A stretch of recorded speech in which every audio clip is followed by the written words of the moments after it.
Olá a todos, bem-vindos a mais um vídeo, mais a reação 20 já, creio eu, aqui da lista. Enfim, vamos continuar. Queria-vos mostrar agora só duas coisas rápidas sobre aquilo que falei no episódio anterior. Antes de mais, já sabem, subscrevam o canal, comentem se tiverem questões, likes, essas coisas todas. E como estava a dizer anteriormente, no vídeo anterior, estivemos a falar aqui da questão da volatilidade. E aquilo que se espera é que, à medida que Bitcoin vai ser adotado, vai ser adotado, que a sua volatilidade também vá decrescendo.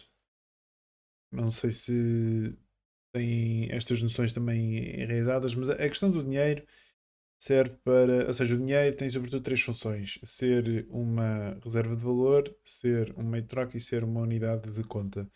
E aquilo que acontece é, se olharmos aqui para o caso do ouro, quando ele emergiu como, digamos, dinheiro de eleição pelo mercado, pela sociedade, ele começou por ser primeiro uma store of value, depois a store of value, ou seja, uma reserva de valor, depois minimum exchange, uma média de troca e só depois então a unidade de conta. E é isso que acreditamos também que irá acontecer, ou seja, primeiramente o Bitcoin está a atravessar este ciclo de adoção enquanto reserva de valor e só depois é que irá ser mais frequentemente utilizado como meio de troca na economia. Naturalmente, que à medida que vamos progredindo, é de esperar que a volatilidade do Bitcoin vá diminuindo, à medida que essa assimetria de informação vai diminuindo entre todos os agentes económicos, enfim, na economia. Queria fazer dar esta nota antes de começar, que acho que é importante, porque não é de todo praticável que o Bitcoin mantenha este grau de volatilidade e que um dia seja utilizado como meio de troca, não é? Ela terá necessariamente de diminuir e sim, acredito que isso irá acontecer. E aliás, os últimos ciclos já o provam que, apesar das correções terem sido muito violentas, têm sido cada vez mais pequenas. Vamos então ao vídeo. Vamos voltar aqui ao Miguel. Vamos voltar à conversa. Para o que nos interessa, pode nunca acontecer uma coisa dessas. Percebes o que eu quero dizer? O que é que não pode acontecer? Ou seja, o valor cair, o valor vai tender para zero. Isso é matemático. Mas isso é tudo. Isso é matemático. Estamos a falar da questão da moeda fiduciária estar programada para condenar, para tender para zero, apesar de ser uma moeda estável, e o Bitcoin ser uma moeda volátil, mas estar programada para subir de valor face aos euros. Mas não em é tudo. a questão da Mas opinião. isso é em tudo. Nós também a nossa possibilidade de extinção vai tender para o infinito. Percebes? Isso com o tempo resolve tudo. A questão é, durante o meu prazo de vida, não é? Eu acho que A moeda vai valer zero. E isso já não podes afirmar. Estás a perceber? não posso, mas é um risco. Não posso afirmar que ela vai valer zero, mas posso afirmar que ela vai valer substancialmente menos daquilo que vale hoje. Isso é um risco para ti, Miguel. Creio que foi isso que eu fui dizer de seguida. Que nós todos estamos a assumir se quiseres manter património Exato. em euros. Sim. Mas repara, uma coisa eu tenho convicção, que a probabilidade de a moeda Bitcoin desvalorizar 90% em um ano é seguramente 100 vezes maior do que o dólar lá está, desvalorizar mas, Miguel, 90% no ano. se tu tens aversão à Estás a volatilidade, perceber? estou a perceber. Se tiveres aversão à volatilidade, Sim, isso, Miguel, também é neste momento, não é? Eu diria que isso é de facto verdade e é uma verdade incontestável. O Bitcoin é mais volátil do que o euro e a probabilidade de estar com um drawdown 90% daqui a um ano é superior ao euro, certo? Ninguém tira. Por isso é que ninguém está aqui a recomendar a questão da Bitcoin para ter um portfólio durante um período de tempo tão curto. tu podes pôr uma pequena alocação ao teu portfólio. Imagina 1%. Mesmo se Bitcoin for para zero, por alguma razão, não sei, Sim, mas os isso- OVNIs mas- aparecerem, tu tens uma perda de 1% na tua carteira. Mas esse argumento não é suficiente para investir. Tu não podes usar esse argumento para investir nas coisas que é. Não, tu estás-me a dizer um argumento que é: se investis nesta coisa e ela não valer nada, não há problema. Mas eu não vou investir em coisas que não vão porque valer tu nada. Ok, Miguel a picar-me. O ponto que eu procurei aqui fazer é que muitas pessoas, quando falam de Bitcoin, imaginam logo um cenário em que uma pessoa mete logo 100% do seu capital, das suas poupanças, logo de uma vez, E aquilo que eu procurei responder é que não, tu não precisas colocar 100% do portfólio, podes pôr 1 ou 2%. E dessa forma podes estar exposto ao potencial assimétrico Bitcoin, ao potencial upside, sem estar exposto a variações, enfim, da magnitude que terias se tivesse um portfólio exposto a 100% a Bitcoin. Ou seja, com uma pequena proporção, não é 2%, se fores olhar para a volatilidade toda do portfólio que tu tens, enfim, aquilo é uma migalha, não é? Por isso não vai afetar de forma significativa a volatilidade dos teus investimentos, da tua carteira, e depois podes beneficiar mesmo assim desse potencial simétrico. Vamos supor que o Bitcoin faz, não sei, 10 vezes de onde está, não é? Ou até mais. Esse 1% passam a ser, multiplicam em 10, não é? E enfim, e mesmo assim são ganhos substanciais, mesmo só tendo uma alocação pequena. Esse é o ponto que eu procurei fazer. É isso também que as pessoas têm de perceber, que é, há várias formas de nos pormos a Bitcoin. Claro que há pessoas enfim, que acreditam plenamente e que têm exposições 100%, inclusive até fazem empréstimos a médio e longo prazo, como é o caso agora do Michael Saylor, aquilo que ele está a fazer com a empresa dele, a MicroStrategy. Nós também podemos ter uma postura mais prudente e nessa vertente ter uma pequena exposição e se calhar também fazer uma diversificação de ponto de entrada, fazer uma estratégia de dollar cost averaging, e não há qualquer tipo de problema, e não vamos estar expostos depois a estas flutuações mais expressivas. Imagina, a questão é que tu, quando montas um portfólio, tens de ter em atenção questões relacionadas com a diversificação. E Depende da filosofia. a questão é que, se olhares para o histórico Bitcoin, aquilo que mostra é um histórico de retornos anualizados muito grande, muito interessante, e é isso que as pessoas têm de perceber. mas Ou também, seja, se tu escolheres não teres Bitcoin no portfólio, mas tu também estás a assumir risco. Tu, com a formação que tens em economia, tens a noção de que os últimos 15 anos que vivemos foram completamente diferentes de tudo o que se passou até hoje, em termos de quantidade de ficar com as taxas a zero, taxas negativas, quantidade de pressão que se fez para toda a gente se movimentar para ativos mais arriscados, a quantidade de liquidez que foi produzida. Isto foi uma grande experiência que se está a pagar agora a fatura. A fatura paga-se com que forma? Sob a forma. Sem dúvida alguma, um cenário completamente atípico, aquele que tivemos aqui nos últimos 10, 15 anos, desde a grande crise financeira de 2008 e depois também aqui as dívidas soberanas e o período que nós atravessámos com a Troika. De inflação. Vai-se pagar muito mais, sem dúvida. Pois é, eu também lembro de ver qualquer coisa aqui e dizeres, também achas não que... Não tenho dúvidas que vai-se pagar. O pessoal... Qual é a tua opinião? Então achas que vamos atravessar uma década inflacionária daqui para a frente? Eu acho que é inevitável, não há grandes hipóteses. Ou seja, mas qual é a tua tese? Minha tese tem a ver com o demographics. Então não tem a ver com a massa monetária. Não, porque eles, massa monetária, conseguem controlar. Repara, eles aumentam agora a taxa para 5% e já ninguém quer gastar o dinheiro. Mas o problema é 5% é que tu tens níveis de dívida tão altos na economia. E pode produzir inflação também. Tu tens níveis de dívida tão grandes na economia que a economia está mais frágil do que nunca e está com provavelmente o menor grau de sensibilidade para fazer face a esse aumento de taxas. Então qual é a solução? A solução é, na minha opinião, inflação. Como assim? A solução. Imprimir mais dinheiro. Não. Inflação não é imprimir dinheiro. Inflação, na minha visão, é o aumento dos preços. O aumento dos preços dos bens e serviços. Mas como é que a inflação vai solucionar o problema? A inflação resolve o problema porque nós temos uma ilusão de riqueza. Porque tu sabes bem que quando produzes notas, tu não ficas mais rico. Sabes bem? Claro, dinheiro não é riqueza. O dinheiro não é uma riqueza. reivindicação o dinheiro é uma reivindicação sobre a riqueza. Se começarmos todos a reivindicar ao mesmo tempo, o que é que acontece? As coisas ficam mais caras.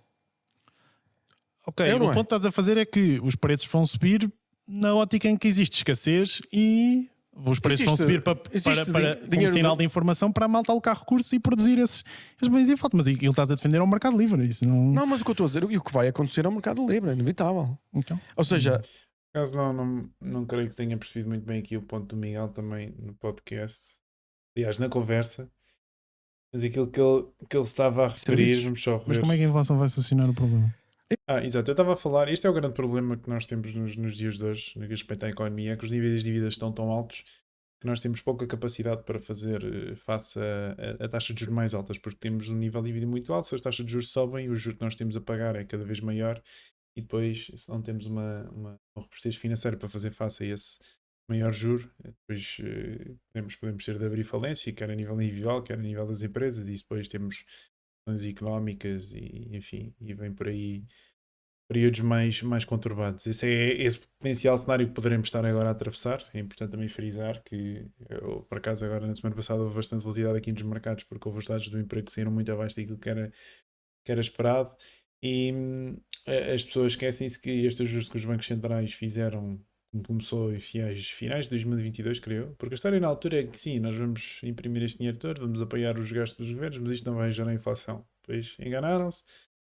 Depois o Zé Povinho lá pagou a fatura, aumento de preços, começaram a subir taxas de juros, mas o que acontece? Existe sempre um lag no que diz respeito às implicações ou aos impactos dessas mesmas subidas de taxas de juros, ou seja, elas não são sentidas na economia logo na altura dessa mesma subida de taxas. Demora sempre um período entre 12 a 18 a 24 meses e, enfim, há quem diga que, também sou dessa opinião, que a economia terá de atravessar necessariamente por um período aqui de maior dificuldade e potencialmente recessão, porque tivemos um período de 10, 15 anos em que as taxas de juros eram zero, as pessoas habituaram-se a esse cenário, fizeram determinados planos, determinados investimentos a contar com esse mesmo preço e agora de repente o preço do dinheiro foi lá para cima e as coisas alteraram-se radicalmente e havia muitos projetos que antes tinham potenciais de lucros positivos e que agora a sua rentabilidade ficou completamente ameaçada, por isso terá de haver aqui algum tipo de ajuste. Vamos ver o que acontece agora no final aqui do ano 2024.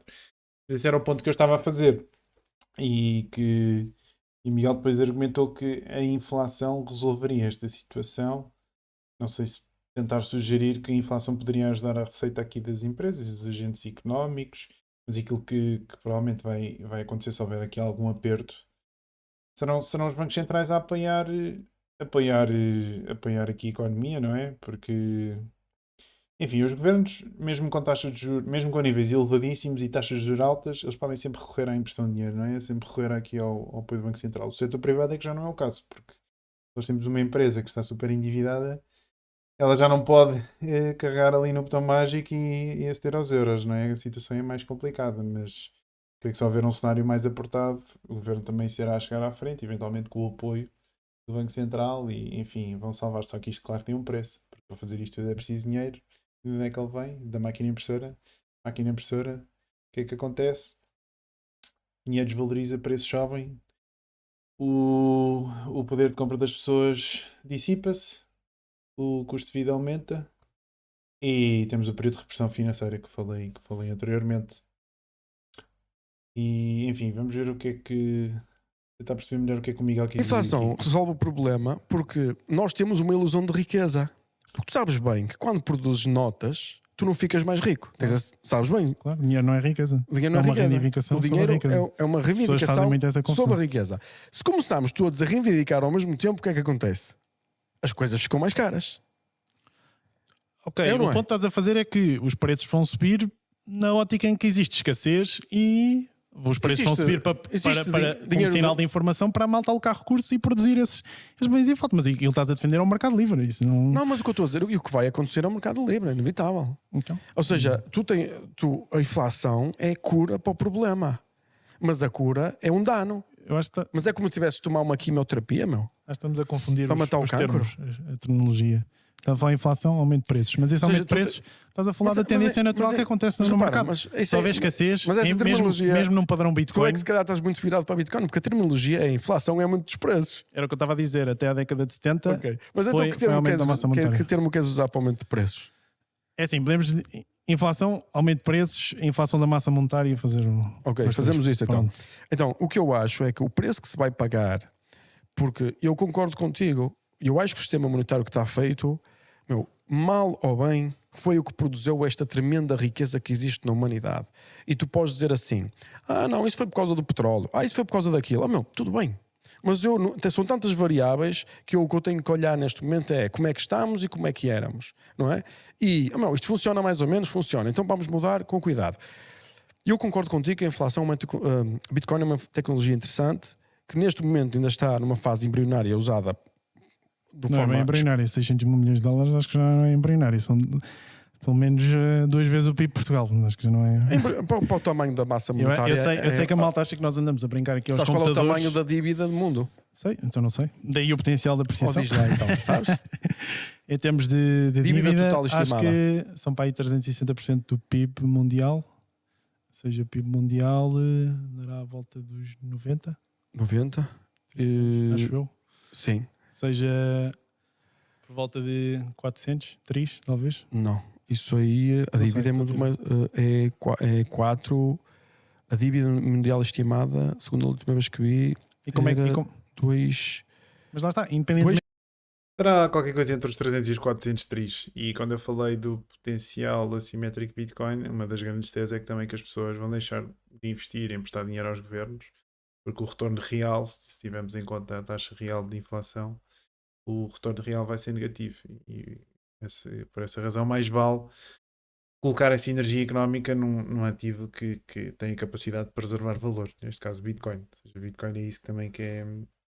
Essa que é, digamos, a tese e o bull case de como Bitcoin pode potencialmente chegar aos 8 dígitos, aos 10 milhões e eventualmente aos 100 milhões de dólares. É que as pessoas, não é só a questão do dinheiro fiduciário, seja dólares, euros, etc, etc, começam a perceber que Bitcoin é uma melhor tecnologia para cumprir o propósito a que os euros se propõem resolver, o propósito a que o euro se tende a resolver, mas também a questão da questão da reserva de valor, porque, regra geral, as pessoas fazem nos dias de hoje utilizam então várias classes de ativos para preservar esse valor para o futuro, conta poupança, nomeadamente obrigações, ações, imobiliário. E a ideia é que uma parte da sinergia económica também seja captada por Bitcoin. E claro, depois também tendo um ativo estritamente escasso, as dinâmicas a nível de procura e oferta também são completamente diferentes. Essa também é a questão que muita gente não percebe, porque quando há um choque de procura em Bitcoin, aliás, quando há um choque de procura noutra classe de ativos, a oferta pode ajustar. Ainda que, por exemplo, no caso imobiliário seja difícil, não é? Por causa da questão da regulação, da limitação de espaço, mas se o Cristiano Ronaldo aparecer aí e quiser mesmo uma casa no Marquês, se for preciso, constrói-se um andar ali por cima de mais um prédio e faz-se lá uma casa para ele. No que diz respeito a Bitcoin, mesmo que haja um choque imenso de procura, a oferta não muda, não se altera. E é isto que também que as pessoas não têm noção. 2 quadrilhões. 2 quadrilhões não. 2 trilhões. Não, que os números. Trilhões não pode ser. Aliás, depois também da questão dos os americanos têm uma metodologia diferente. Estou a dizer um número americano. Mas pronto, isso à beira do Bitcoin é uma coisa muito, muito claro, então, maior. Já foi zero, não é? De zero para 600 mil milhões, acho que temos de dar aqui algum. Não, mas é o princípio. Eu acho, e já agora deixa só fazer um ponto, que acho que isso também é uma coisa que me dá algum gosto, que a malta ainda rebaixa, a malta. Enfim, acho que nós somos maluquinhos e tal, e não sei o quê. E ainda não perceberam que isto é efetivamente uma ameaça ao status quo. Não é. Não é porque quem tem as armas é que ganha. Certo. Podemos explorar Nós vamos falar sobre isso. Esses pontos todos. Mas a questão é que existe. Podes argumentar que a probabilidade disso acontecer é tipo 0,002%. Exato. Mas que é uma ameaça e há pessoas que ainda não acham, ainda não se aperceberam, principalmente as pessoas políticos aqui em Portugal, malta também que trabalha no Banco de Portugal, eles ainda acham que nós andamos aqui a brincar porque achamos que a malta quer comprar Bitcoin para ter mais euros no futuro. Não, nós estamos a querer livrar-nos dos euros para sempre. As shitcoins é para livrar para sempre. Mas isso traz-me aqui a próxima. Exatamente, livrar-nos aqui do lixo para sempre. Mas o ponto que eu quis fazer é que a probabilidade já ninguém pode negar que é superior a zero. Enfim, já ninguém pode dizer que ela é zero. Temos depois de discutir se é 10, 50, 20, 30, 90, 100. Mas uma coisa é certa, ela é diferente ela é superior a zero. Isso não há qualquer tipo de dúvida. Pergunta que é a incerteza dos regulamentos. Dos reguladores. E por acaso o Miguel também me mandou aqui a questão de quem tem as armas é quem manda. Sim, é verdade, quem tem as armas é quem manda, mas o Miguel está habituado a utilizar o modelo mental tradicional do mundo real. Por isso é que a Bitcoin vive no ciberespaço, não é propriamente uma coisa que alguém com uma ogiva nuclear consegue, digamos, impor aqui a sua força, a sua hegemonia para conseguir lá está, impor a sua vontade a esse protocolo, neste caso. Ou seja, a Bitcoin funciona no ciberespaço.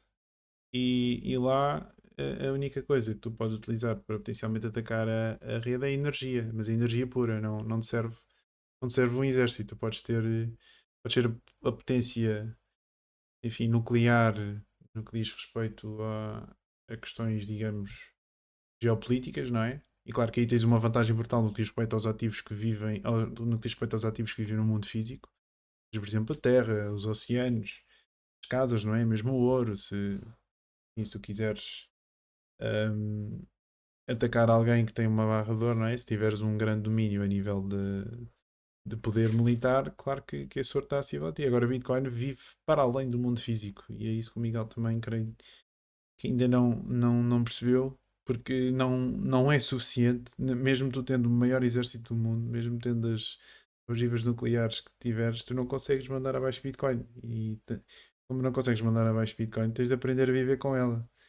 E é isso que os Estados Unidos e todos os outros países também, mais tarde ou mais cedo, vão ter de aprender a fazer, independentemente depois de aplicarem mais ou menos relações, que é isso que o Miguel agora também vai falar. Dos regulamentos, das regras. Ataques estatais, essas coisas todas. Imagina, faz uma lei aqui no Parlamento, não é difícil, a dizer assim: ter Bitcoin é ilegal. Como é que eles provam isso? Não é, a questão não é se provam ou não. Eles dizem assim: ter Bitcoin é legal e dá 10 anos de cadeia. É assim, eu acho que isso depois cabe à moralidade de cada um, não é? Mas o Thomas Jefferson, não é? Na altura da Revolução lá nos Estados Unidos, dizia que quando tirania é a lei, rebelião é dever. Mas isso terá preço ou não terá preço? Não terá um impacto ou não na forma como a moeda se envolve? Não, eu acho que os Estados, particularmente, acho que nos Estados Unidos é difícil isso acontecer. Mas imagina, eu começo... não sei se já leste alguma coisa sobre teoria de jogos, game theory. Sim, antes de ir à teoria dos jogos e se calhar para arrumar aqui este episódio a seguir explico aqui este conceito também. Mas sim, o primeiro ponto que é importante frisar é que mesmo que os Estados avancem para a proibição, eles não conseguem provar que alguém detém Bitcoin, pelo menos em autocustódia. Ou seja, para teres Bitcoin entre aspas, tens de ter acesso a 256 caracteres. Neste caso, uma sequência de números binários. Ou seja, é apenas informação. É como tentar, sei lá, prender alguém por falar uma determinada língua. Ou seja, é um conceito completamente estúpido. Não faz qualquer tipo de sentido. E relativamente à questão de eventualmente os governos desta forma conseguirem iniciar uma onda de medo para quem esteja a pensar, digamos assim, a adotar esta tecnologia, eu creio que aquilo que irá acontecer é que Bitcoin não vai abaixo, mesmo que os governos a proíbam, e mais tarde ou mais cedo, acreditando então no ciclo de adoção, o preço continua a subir, as pessoas que têm Bitcoin e que de certa forma desafiaram os governos continuam a obter, enfim, continuam, o seu património continua a crescer, ainda que, enfim, será depois mais difícil aplicá-lo, não é? Aqui na vida real. Mas é aqui que depois também entra a competição entre Estados, e é isto que o Miguel também creio que acaba por descurar, é esta análise da teoria de jogos que lhe falta, porque os Estados depois vão querer atrair naturalmente capital, vão querer atrair pessoas competentes que criem empregos, etc, etc. E se um Estado for hostil para os bitcoiners têm simplesmente a possibilidade de pegar nas suas coisas e irem para outro país. E depois, se esse país for amigável, tem muito a ganhar em receber essas mesmas pessoas. Ou seja, é por aí que também se manda abaixo um bocadinho esta tese dos governos vão proibir e essa coisa toda. E depois também há a questão do efeito Barbra Streisand, que é esta coisa de que se os governos começam a falar também suscitam interesse. Depois ao suscitarem interesse acabam por, em vez de mandar abaixo, contribuir ainda mais para o seu crescimento, que esse também é aqui um risco, que é que Bitcoin é antifrágil pela sua natureza, ou seja, quanto mais for falado, quanto for mais atacado, mais reforçado acaba por sair dessa mesma situação. E, enfim, vamos falar agora no próximo vídeo da questão da teoria de jogos. Espero que tenham gostado mais de um vídeo, já sabem, deixem comentários, likes, subscrevam e voltamos numa próxima. Obrigado, um abraço.